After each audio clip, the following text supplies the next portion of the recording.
Last time on Wanderlust. Hello, Estelle. How are you? Dr. Reese, is that you? We are in the very heart of the wild. A place that it took me a long time to find. Kind of the thing about finding the hearts of the wild are you have to get truly lost.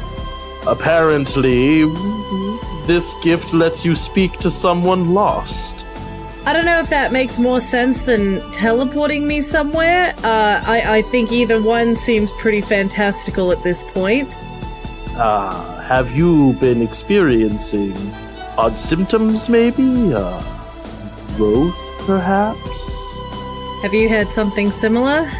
I have, and I think you're already well on your way to finding me. It means you're changing, Estelle. It's already begun. It's a path that I started myself, and it led me all the way here. Follow me if you can, but I warn you, the pathway is rough. And as I said, it will change you. It feels like I'm being weird about it. It does. You have to cut off her hand, by the way, or her arm, or her leg. What? To stop the thing.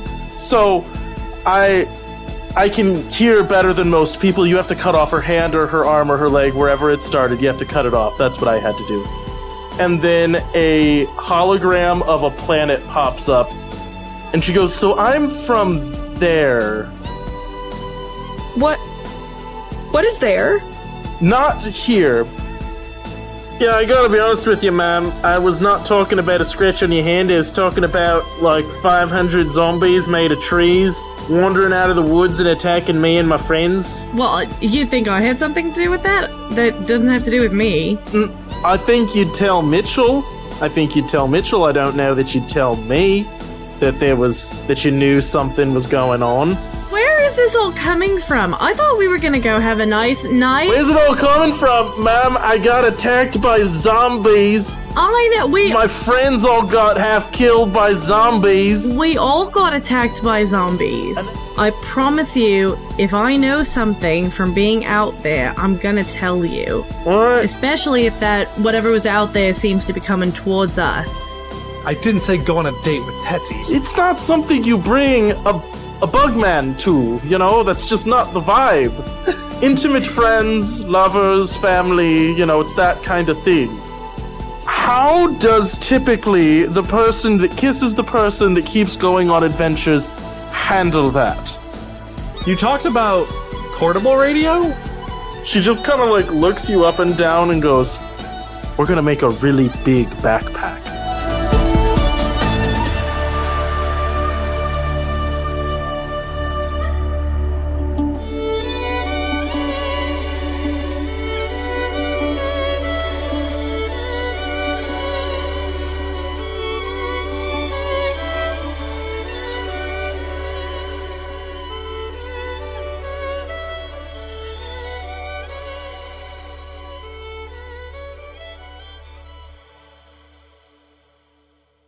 Estelle, as you walk into the Smoke and Bone, it's fairly crowded.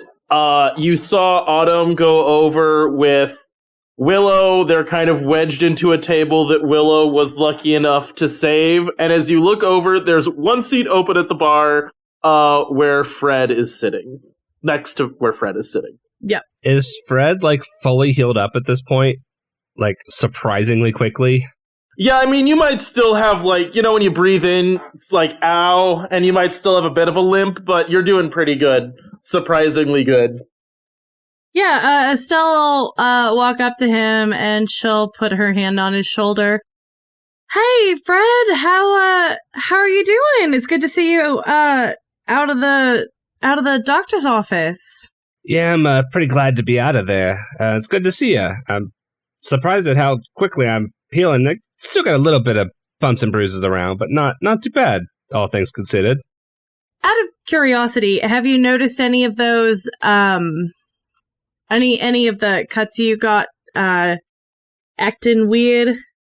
They feel a little bit rough, callousy or something like that? Do I notice any of my cuts acting weird? No, not that, but you have had those visions You did have that thing where your eyes flashed green and you healed quickly. Yeah, all of which we've heard before. Yeah, do I know that my eyes flash green? I don't know if they told you or not. I think unless Estelle or Juliet specifically told you, you would not necessarily know that.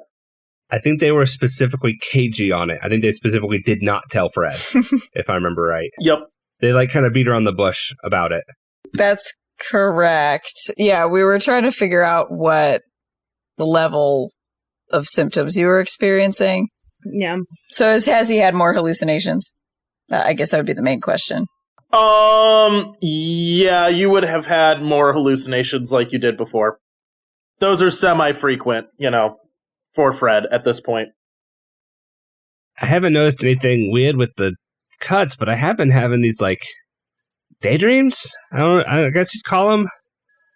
And my mind just tends to wander to, I assume it's of the forest, right? Yep. My mind just tends to wander off into the forest. Yeah, I've experienced some of that too. So I imagine that means we're going back out there pretty soon. I mean, do you think we should go chasing whatever it is we're seeing in these visions? I don't know. I think some of them might not be a bad place to start. Quick question for Cody. Yep. So Estelle had obviously Fred wouldn't know this, but Estelle had very specific, she had that vision with that specific person who explained a lot of stuff. Mm-hmm. What have Fred's visions been like? Have they been a lot more esoteric like the first one? A lot more vague. Okay. I would say that there are maybe 3 things that are repeating, because for you had that vision of a meadow where you saw a butterfly emerging from a cocoon, and then a bear tumbling through it as it was trying to kill something, I believe is how I described it. It was running away from a bird, and then the bird... Right, yeah, exactly. So you would probably have visions like that, those zoom-ins on these small, beautiful parts of nature destroyed by larger parts. You would have visions like a wood at night and just seeing glowing eyes circling you.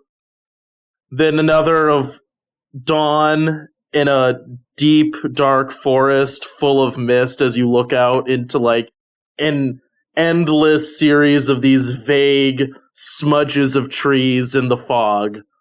And those are the types of things that you're seeing. Okay. But, we don't have to worry about that tonight. Looks like it's going to be a beautiful night for the jellyfish bloom. Hey, do you have anyone that you're going there with? Because you've never been. Yeah, I've never been to this. I hear it's very pretty. I was probably going to go check it out. I don't have anyone specific I was going with. Hey, that sounds great. I was just going to get a drink, and then we can head down there together and hang out some. I feel like, now that you're out of the doctors, you could probably use a friend to hang out with. I mean, yeah, that sounds pretty good to me. As you're saying that, Honey kind of ambles over and leans between the two of you, staring pointedly at Estelle, and goes, "Maybe, my dear Fred," and she pats Fred on the shoulder, "forgot, but he agreed to escort me and some of my lady friends to the beach for the jellyfish, so you can find your own dashing gentleman. Please." Estelle had been looking hopeful that she would have someone to go to the beach with, and when Honey shows up and interrupts, her shoulders kind of slump down. "Oh, I didn't know. I guess he must have forgotten. Yeah, I must have forgotten, I guess." "Nope." And Fred looks very confused. "No problem. You guys have a good time. It's supposed to be really lovely this year." As you're about to get up, Honey looks at you and goes, "Dear, you're a lovely woman, and you should, find someone your own age and not spend jellyfish night with Fred, who you've spent every night in the forest with, And she leans forward and goes, if you were gonna make a move, you would have made it by now. Estelle, flushes, and stands up. Nope, it's fine. He's all yours. Have a good night. I know he's all mine. And she goes to another part of the bar, squeezes in, and orders a drink away from Fred and Honey. Did Fred hear that conversation? Yeah, I would say you probably could have. I don't think that Honey's, subtle. She turns around and just kind of, leans on the bar and just stares at you. So, are you planning on marrying Estelle or dating Estelle or just sleeping with Estelle? Well, I can't say that was my plan. It's a very odd question. It's an odd Okay, no, it's not. At some point, when you spend hours mostly alone with somebody, they're either a friend or more than a friend, So is she a friend, or is she more than a friend? What do you mean mostly alone? Whenever I'm out in the wilds, I'm also with Juliet and Autumn. Are you planning on dating Juliet or Autumn? No, we're all a group of friends. Here's my point. You shouldn't go to the jellyfish with Estelle. That's fine. But I don't... Okay, well, this is the first time I've had the opportunity to see this particular event, so I don't know anything about it. Well, it's extremely romantic. Now, escorting a fine group of old ladies is, I think, excusable because, we demand an escort, and I believe it is our right to do so as old ladies that want to be escorted by someone else, So when Estelle asked me if I wanted to go with it to the thing, he's just going to leave it there, kind of thinking it through. I don't think she was. No, it's not that. What I think it is that Estelle's looking for someone to go with, and I don't... I'm trying to think of the right way to put this. I'm an old lady. I interfere. It's kind of what I do. And as much as I love the idea of playing matchmaker, sometimes I also have to be like, match, are you sure? And I think this was a match, are you sure? My point is, I think Estelle's looking for somebody else. I hope. But that brings me to a question. Who are you looking for, Fred? I can't say I've really thought too much about it. All right, so I'm confused. And again, maybe this is the value of a perspective with time under her belt. You're still a youngish man, I mean, that ish is a little harsh. Oh, sorry, you're a young man, Fred. Okay, I think that's worse. It was, right? Honesty's better. You're a youngish man, Fred, alright? You don't yet have to just randomly get other people to escort you down a beach like I do. I will say it's a perk of age, so don't squander that when you get to be my age. But I digress. You came to a new town, set up your little shop, you've been the hero providing tools to town, you've rescued children, and you're going to use all of that goodwill to just get kidnapped by old ladies to drag you down to Jellyfish Town? That sounds like an innuendo. It really did. That sounded like a double entendre. Was it not, honey? It wasn't. Was it not? I'm disappointed, honey. I'm disappointed. I'm disappointed that it wasn't one. That's what I mean. We know what honey's angling for. I want to know what your goal is here. Like, you came to Smoky Banks, you have to live somewhere, I get that. It seems like you can't live where you came from, but there's a life to live. What do you want that to be here? Well, for the moment, I've just been enjoying finding new metals to make new tools out of and working my shop and just keeping busy there. Haven't had a lot of time for much else. You should make time for something else. Should find some fun, you know? Maybe do something dangerous? That's always good. I mean, what's more dangerous than going out to the wilds by yourself to go get more metal? I mean, you know how I ended up in the hospital, right?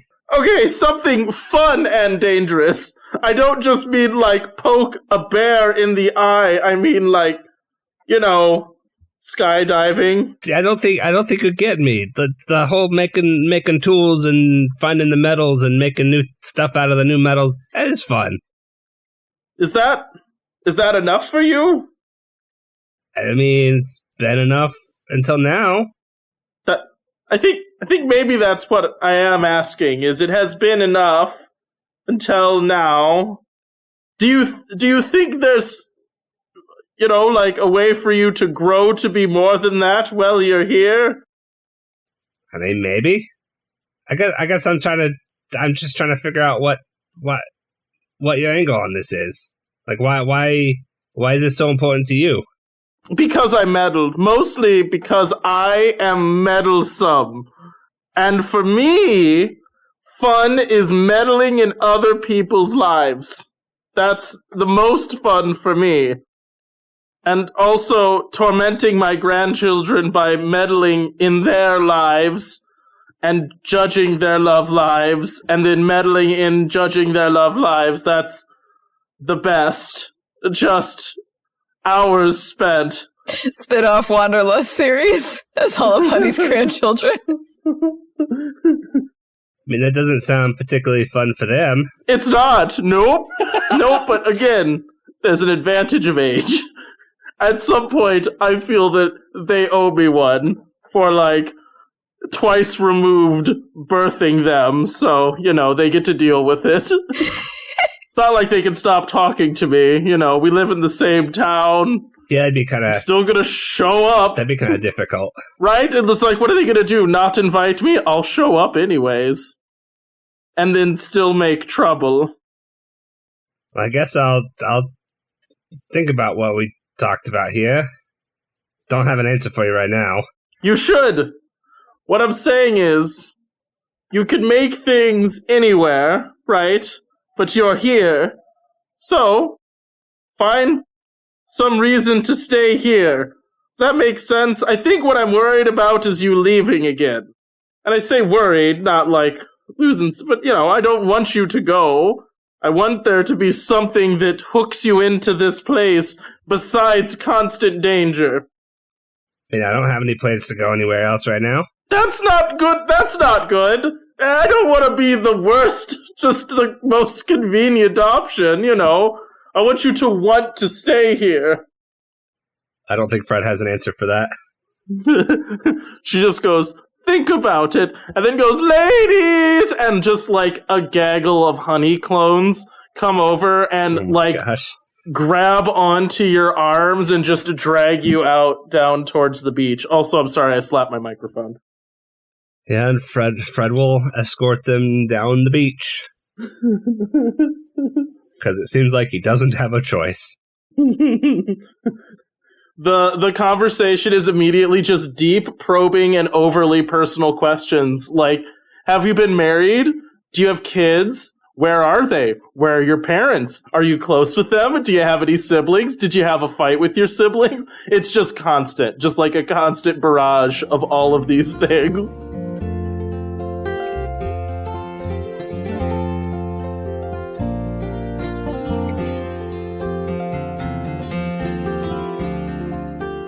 What does Estelle do?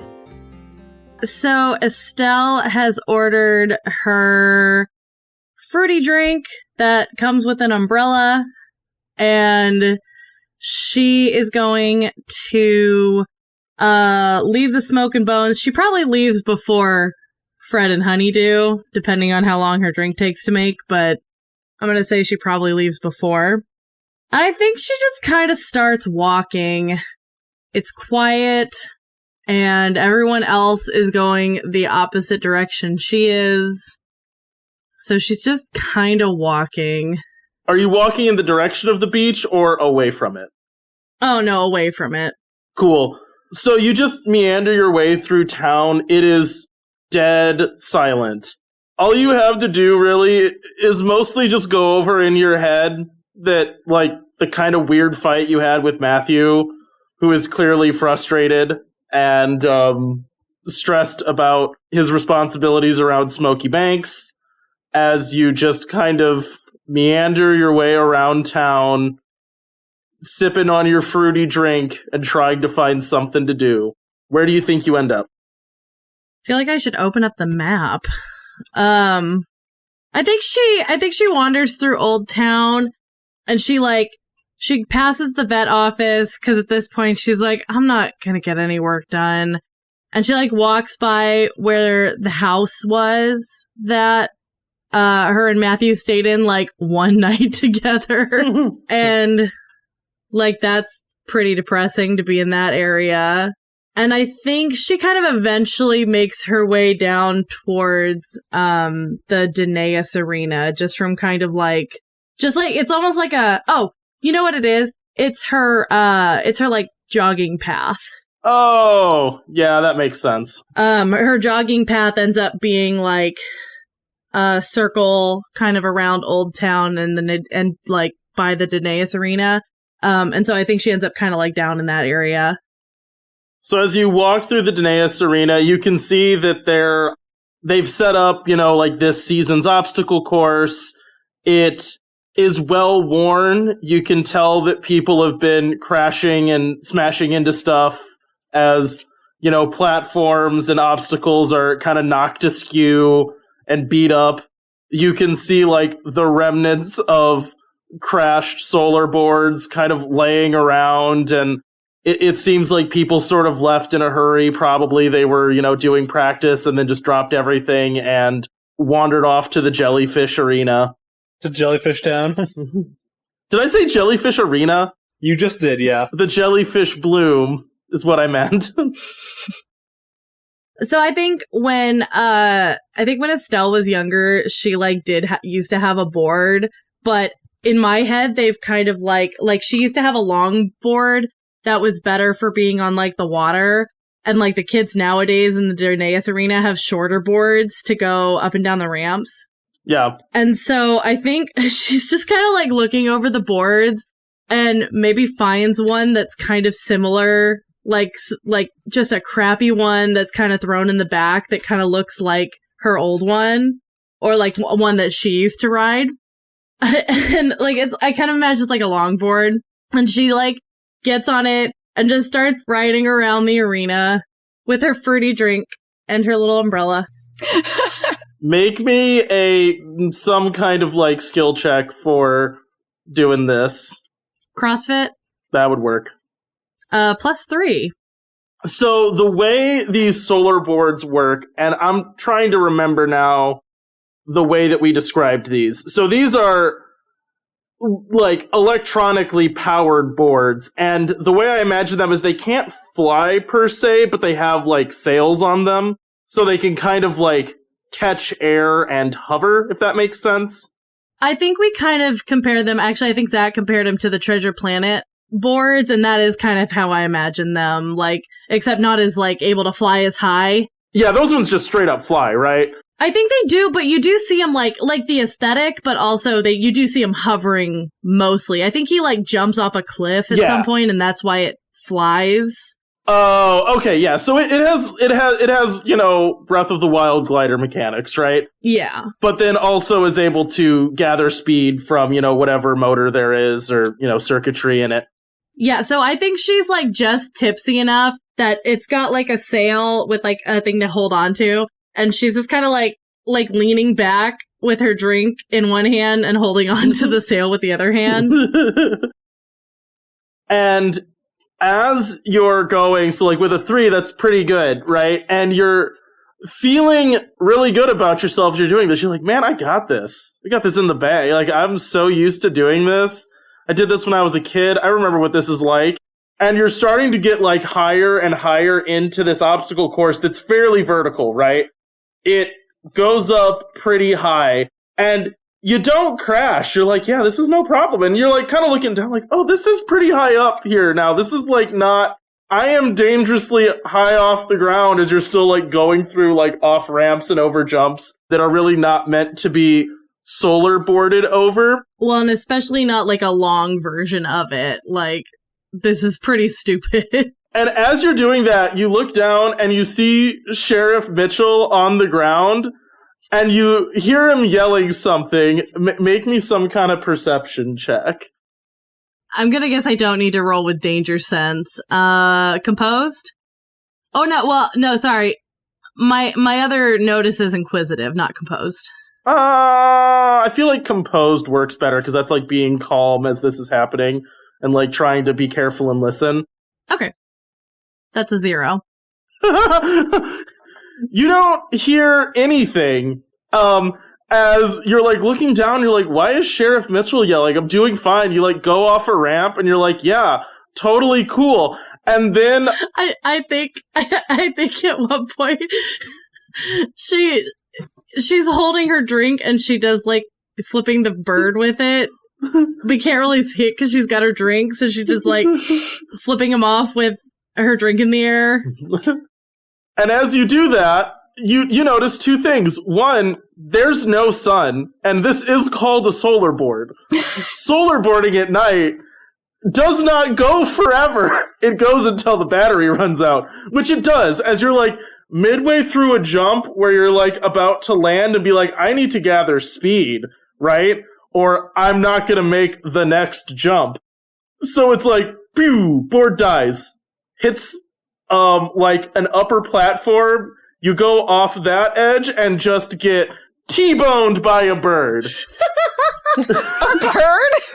As, you know, a giant night eagle just, like, slams into you as you are right on the edge of town at night, alone, in the air, looking like a snack. Yeah, she is. I was thinking it. I didn't say it was a smart idea. So, yeah, you get slammed by a bird, and everything is just shaking, right? Like, I don't know if you've ever done something like clotheslined yourself on an ATV.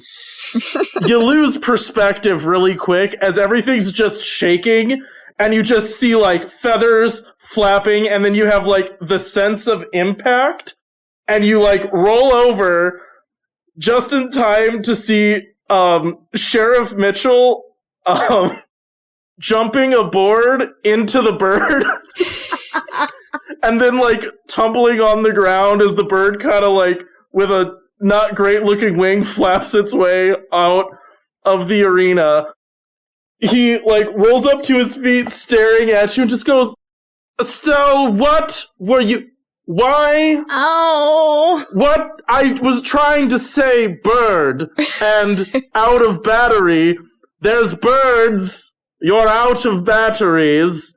That's what I was trying to yell at you. Did you flip me off, by the way, while you were... I think so. Hang on. And she's like checking herself for like injuries. Yeah, you're bleeding.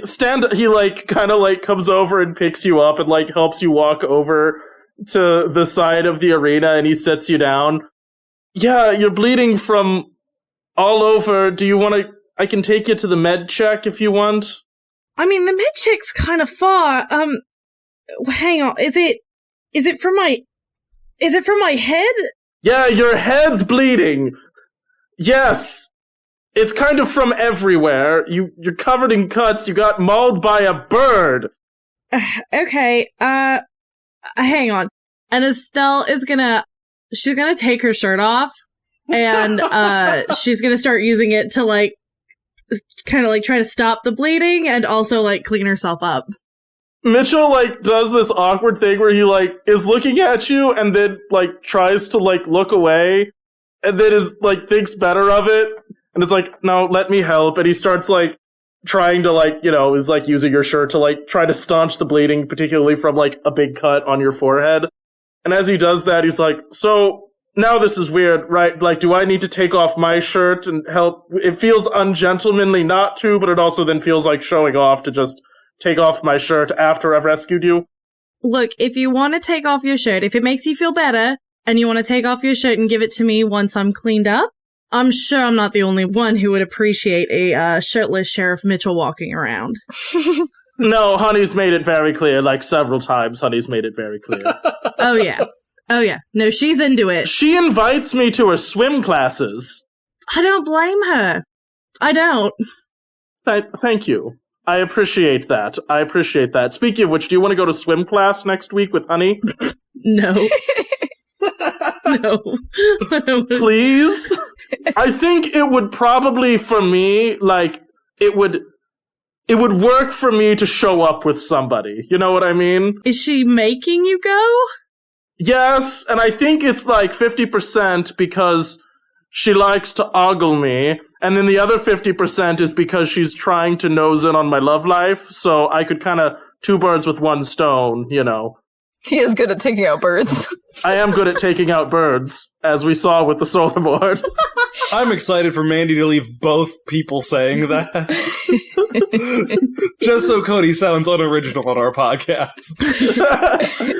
I'm stealing good lines when they come up, you know. Why not? Look, I'm not going to argue with you. Thank you for taking care of the bird for me. I am quite heroic, I know. And he, like, looks off into the distance. Don't do that. That honestly makes it worse. What makes it worse? That I'm looking off into the distance heroically? Yeah. Okay, wait. So, I'm sorry. Am I making you uncomfortable, the person that took off her shirt to staunch the bleeding, he says with air quotes? I don't know what you wanted me to do. I don't have anything else to stop the bleeding. And do you really want me to go across town, across the river, to the doctor's office to get cleaned up? No, I think that was in my first aid class. It was step 1, strip naked. Step 2, use the first aid kit that's definitely in the Danaeus Games arena. But step 1 is to take off your shirt. Is there one? Yeah, obviously. You don't think the kids have rated it by now? Yeah, it's a good thing you took your shirt off. That's a good point. As he like kind of finishes, like, you know, getting the blood to at least stop like actively squirting from your forehead, which, sorry, gross imagery. Head wounds bleed a lot. Anyways, he stands up and goes, so I guess, like, do you need to go put this in the laundry, I guess? I guess so. I mean, I don't know what you do with a... I don't think I'm gonna rewear this, if I'm gonna be honest. It's, Nonsense. Vinegar. I'm really good at getting blood out of my clothes. Don't read too much into that. And then he starts, like, unbuttoning his shirt and goes, as promised. Oh, I mean, and hands you, you know... okay, I was joking, but, thank you. He puts his hands on your shoulder and goes, I never joke about giving a lady my clothes.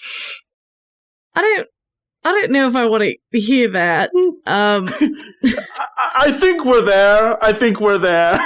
Yeah, it just feels like it just feels like, is it? Whew, is it? You know, I think, that bird may have just, yeah, I might be really injured because it's getting hot in here. He looks at you in your, like, open button-down shirt and it being nighttime and goes, yeah, it's totally just the bird's making you hot. Anyways, if we don't want this shirt to stain forever, which would be a horrible waste, it's a lovely shirt.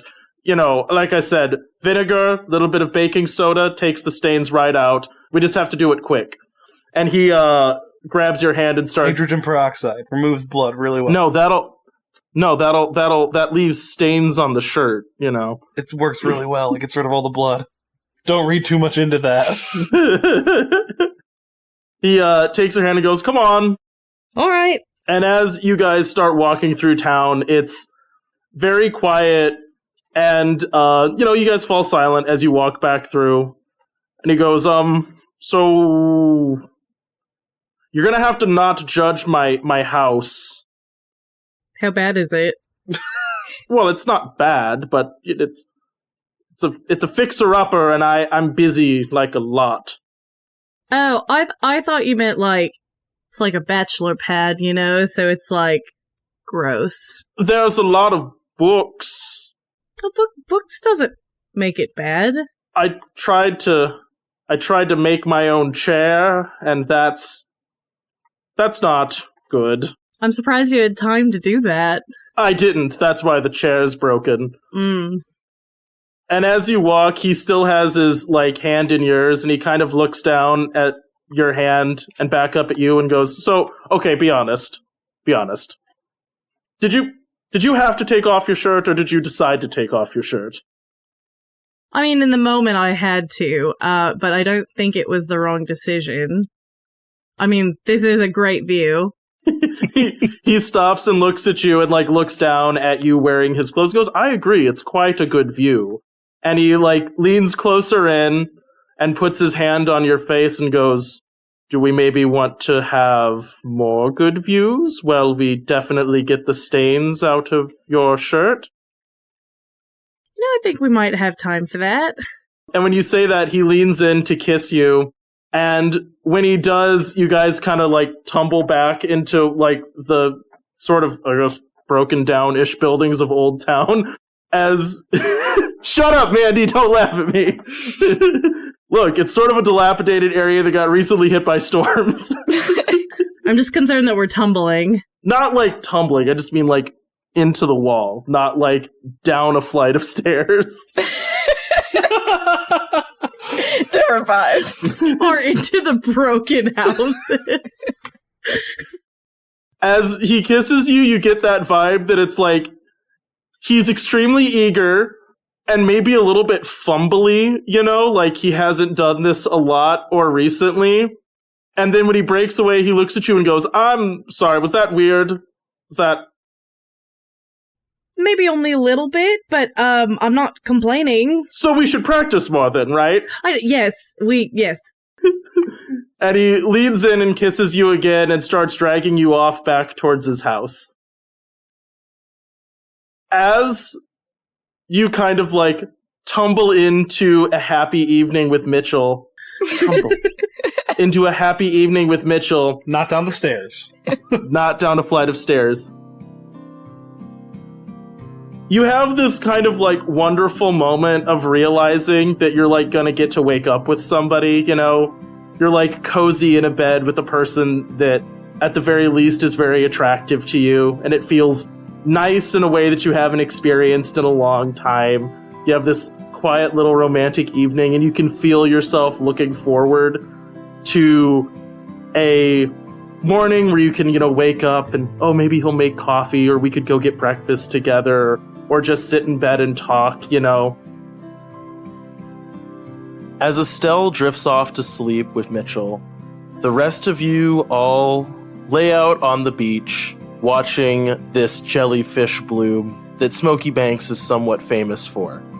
It's easy in recent times, because of how hectic and dangerous your lives have been, to forget why it is that Smoky Banks is kind of a tourist attraction.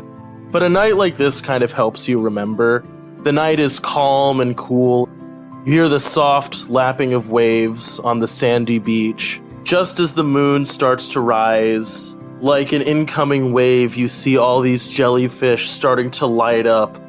Blue and green and purple, faint pinks and light reds shimmer through the ocean as they bob and swirl. These jellyfish have long, swirling tendrils that dance in the lapping waters, and as you all sit down in the company of people that you love, or are friends with, or are hoping to get to know better, you experience a moment of profound peace, where you're reminded why a place like Smoky Banks might matter.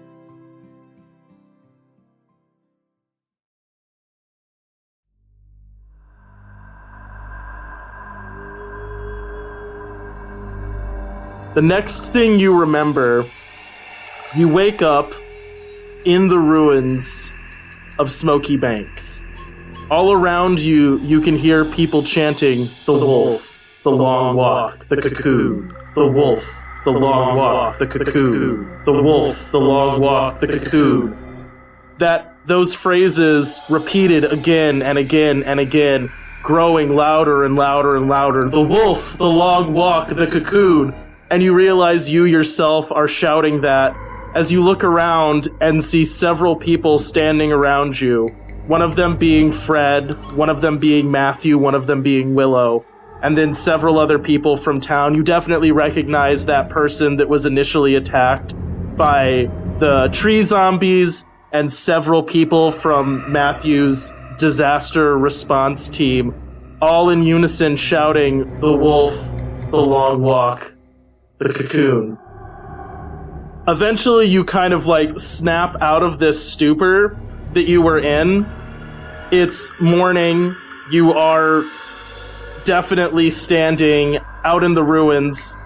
You can feel cold dew beneath your feet. You're wrapped in a sheet that reminds you very much of the one that you were snuggled up in with Mitchell. And you look over at Fred and see him similarly like coming out of a stupor where he was also just shouting this. But around you, those people are still chanting that same phrase over and over and over. Fred, are you... Hey, are you okay? How did I get here? And what were we just... What are they chanting? What were we just chanting? The wolf, the long walk, the cocoon. I don't know what any of that means. Me neither.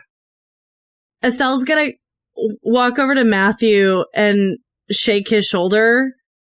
When you reach up and touch him, you can feel like the skin beneath your hands, or like, you know, his, for lack of a better word, flesh beneath your hand that you'd expect to give the way a human's does, feels wooden underneath his clothes, right? As you like grab his shoulder, you know, like through his shirt. You can feel what would feel like a carved statue as he continues to chant. And as you look closer, you see that his skin is totally that same wood hue, his eyes glowing bright green, as he seems almost rooted to the ground, frozen in place, chanting. She starts, like, patting the other side of his face, like, gently at first and then more frantically, the side that doesn't look wooden. Unless the whole thing is, and I heard that wrong. But she's like, Matthew, wake up! Matthew, can you hear me? Matthew! As you do that, there is no change.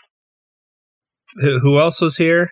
Willow. So, that would be like named NPCs, Matthew and Willow. Aside from that, there were the people that were closest to the tree zombies when they attacked, as well as some people from the like disaster response that were with Matthew. But no Autumn. No Autumn, no Juliet. Hey. I will say, just because I want to pull the curtain back on this a little bit, Juliet wasn't there, and Autumn rolled better than you and Estelle, so she didn't take as... And also, Autumn has far more physical endurance, so never took a consequence. You did take a consequence. Estelle already had a consequence, which is why both of you have this thing happening. Okay. So there was a mechanical reason that determined who was infected and who wasn't. Well, that wasn't the reason why I was asking about Autumn. Oh, okay. Well, went Willow and Autumn on a date tonight? How did she get here if Autumn's not with her? Like, should we go find Autumn? Well, I think everyone was with other people, or most people with other people last night. So what time is it? It's early. What time is it? It's morning. Oh, it's morning. Like early morning. Yeah, early morning. Estelle is looking back at Fred with wild eyes after like trying to shake Matthew awake. I don't know what to do. I think we definitely need to go get Juliet and Autumn and probably Mitchell too, and see if maybe they can help with something. I don't know. We gotta. You stay here and keep an eye on them. I'll go find the others and bring them here. As soon as you try to move away from this area, you get like the Dutch angle feeling, that vertigo tilt as you feel like you're sliding off the world.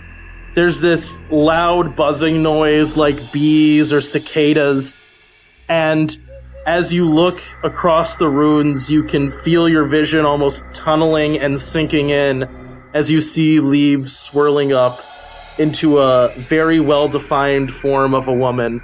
She's quite tall and seems resplendent. Her clothes, like the clothes that flow around her that are made of leaves that are now growing green and purple and, like pink that almost look floral as they flow down to the ground. As she walks, her body is this sort of mobile, flexible, like wooden texture as she flows towards you as if she barely touches the ground and looks at both of you. I warned you. Change would be coming. What did you do to Matthew? I did nothing. I am not the wilderness. I am not the concept of the untamed. I merely follow it. I witness it.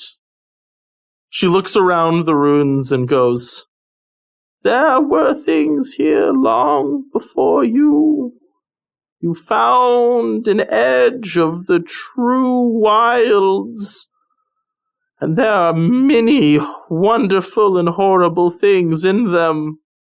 When you find an edge, when you find a place that really touches the unknown, touches the true wilderness, it can either change you or you can change it. Sometimes you find a way to coexist, a way to grow together. And sometimes, and she gestures around her, it leaves you in ruins. There's a task set before you now. The wolf, the log walk, and the cocoon. Fail, and Smoky Banks will become much like the place we stand now. What does that mean? What does that mean? The wolf, the long walk, the cocoon? Where are we going? Where we start? I can see you're impatient. People often are. Maybe just a little bit. My son is hurt. Your son. My son, whatever this is doing things to my son. Your son is changing. She looks down and looks back at you, her eyes still that brilliant, flaming green. The wolf is a predator, and you will have to best a predator. That trial you will find far to the north, where cold winds will bite, and danger will be ever present. The long walk, well, that is as the name implies, get truly lost, far to your east. And for the cocoon, once you have found the other two, the third will become obvious. She walks right up to both of you and puts warm, soft wooden hands on both of you, her hands closing gently, and goes, change is inevitable, my friends. Sometimes it is a wonder to behold, and other times it is rot and decay and the death of something weak. See that you are not weak. I have grown quite fond of you. No, this is not going to be an instance where it's going to be decay. We're going to figure this out. She smiles and goes, I've heard that many times, and many times people have been right, and at times they have been wrong. I will see you soon.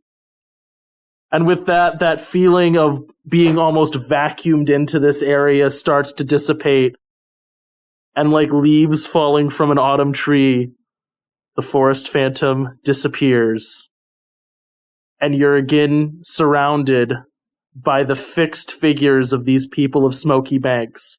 Now just a whisper. The wolf, the long walk, the cocoon.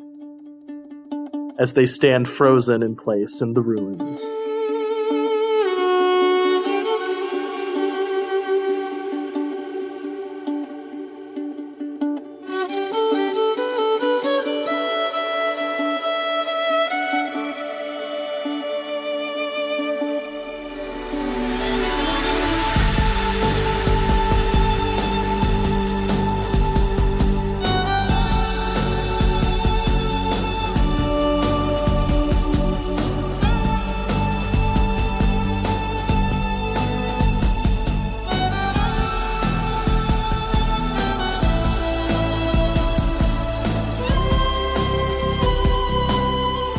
Thanks for listening to this episode of Wanderlust. Music for this show is credited down below. If you like this campaign, you can find more of our shows at the Wandering Gamer website or on Podbean. You can also find us on Twitter, Instagram, Facebook, YouTube, and Twitch. Links in the description. Now bear in mind, in the wilds, some wander to get lost, and some wander to find themselves.